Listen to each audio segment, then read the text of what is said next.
Right, it's time to roll back the darting years a little bit and talk about what it used to be like back in the day when the Iceman was striding across the darting stage like a colossus, strutting his stuff.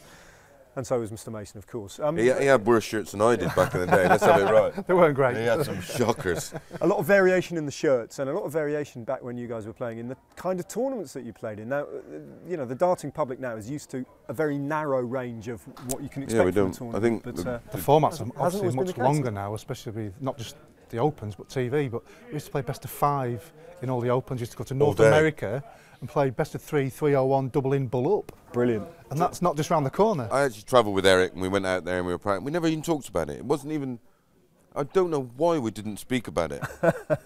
and I got there and we used to obviously support each other, and I was called onto board 12 or something.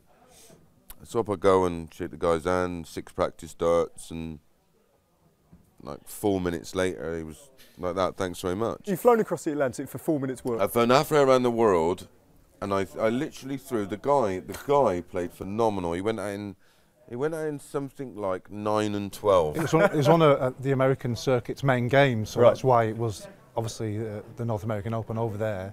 And because it was on our ranking list, we had to go. Yeah. Yeah, you had to. We had no choice. We had to go to these events. Yeah. I mean, we went everywhere in America and Canada, and if it used to cost you £1,000, and if you broke even, you had a great weekend. Yeah.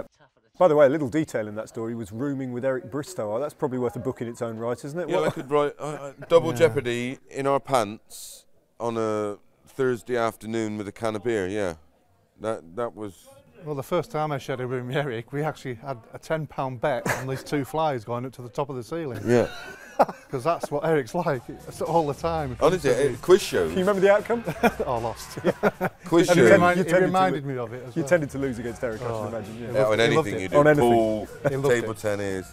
I mean, he was like ultra competitive, isn't he? When you grew up, I mean, he was my idol. I looked up to him like massively, and he was a superstar.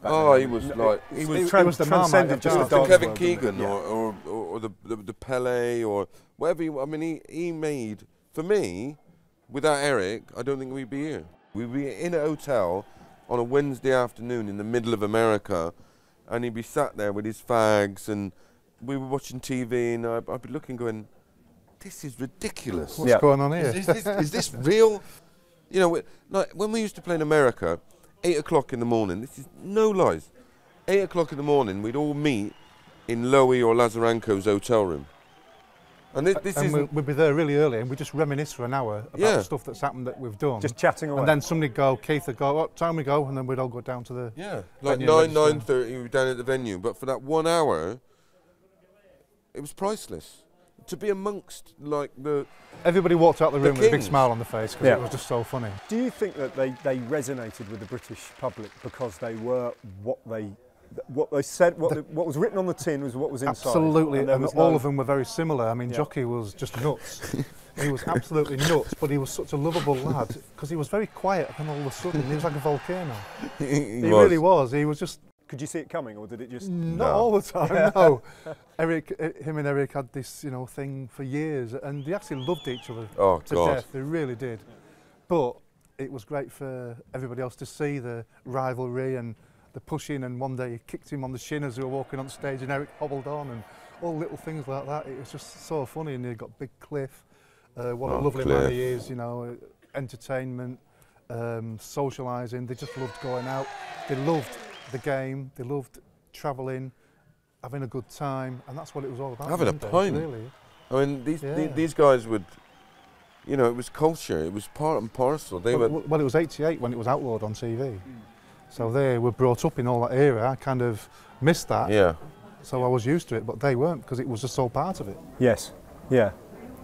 Oh, great. I mean, I love looking back. I love looking back. People say you should never look back, but in the world of darts, just for the fashion and the hairstyles, that's one thing. And that's just Alan. It was. I had a few dodgy barnets, but I wouldn't you go too far. Yeah, all right, yeah, we'll leave that.